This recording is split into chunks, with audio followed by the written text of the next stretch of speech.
కాంగ్రెస్ ప్రభుత్వంపై మేడ్చల్ బీజేపీ జిల్లా అధ్యక్షుడు మల్లారెడ్డి ఫైర్ అయ్యారు. ఏడాది పాలనపై విజయోత్సవాల పేరిట ప్రజల సొమ్మును వృధా చేయటమే తప్ప రాష్ట్రానికి చేసిందేమీ లేదని విమర్శించారు. ఇక కూకట్పల్లి బీజేపీ ఆఫీసులో నియోజకవర్గానికి సంబంధించిన ఛార్జ్షీట్ను విడుదల చేశారు. మేడ్చల్ మల్కాజ్గిరి జిల్లా వ్యాప్తంగా ఉన్న నియోజకవర్గాల్లో ఎక్కడా కూడా సరి అయిన రోడ్డు రవాణా వ్యవస్థ లేదని తెలిపారు. ఎన్నికల ముందు కాంగ్రెస్ నాయకులు 6 గ్యారంటీల పేరిట ప్రజలకు మాయమాటలు చెప్పి ఓట్లు వేయించుకున్నారని వ్యాఖ్యానించారు.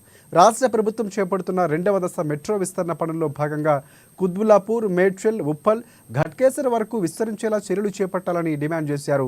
ప్రభుత్వ స్థలాలను కాపాడుతూ ప్రజలకు ఉపయోగకరంగా ఉండేలా చర్యలు తీసుకోవాలని సూచించారు. ఇక రాబోయే రోజుల్లో కాంగ్రెస్ ప్రభుత్వానికి ప్రజలే తగిన బుద్ధి చెబుతారని అన్నారు. కాలుష్యం కావచ్చు, మంచినీటి సమస్య కావచ్చు, వీటన్నిటిని కూడా పరిష్కరించవలసినటువంటి అవసరం ఉంది. అదేవిధంగా ప్రభుత్వ స్థలాలు కాపాడవలసినటువంటి అవసరం ఉంది.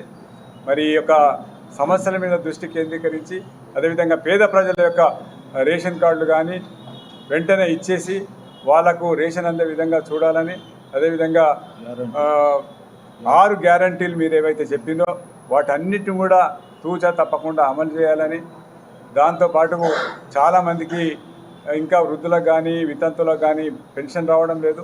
కొత్త వారికి కూడా దరఖాస్తు చేసుకున్న వాళ్ళందరూ కూడా పెన్షన్ ఇవ్వాలని చెప్పేసి భారతీయ జనతా పార్టీ డిమాండ్ చేస్తుంది. కాలుష్యం కావచ్చు,